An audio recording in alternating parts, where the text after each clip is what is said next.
একদম ভালো আছে। শিয়ালি আলু দিয়ে মাছ রান্না করে, আর দেশি তেলাপিয়া মাছ রান্না করে হলুদ মরিচ ধনিয়া সব কিছু দিলাম।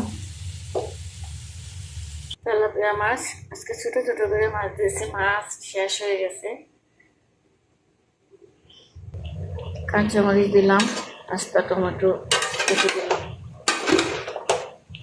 কষিয়ে নিলাম। এখন ঝোল দিব, তরকারি ঝোল দিলাম।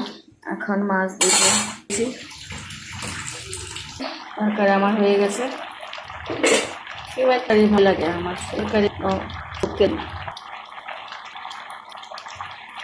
বাসি হলে আর থাকবে বাসি তরকারি করে পরের দিন খাই লাগে। প্রথম মানে দিতে অতটা ভালো লাগে, সীমা আমার বাসি হলে ভালো লাগে।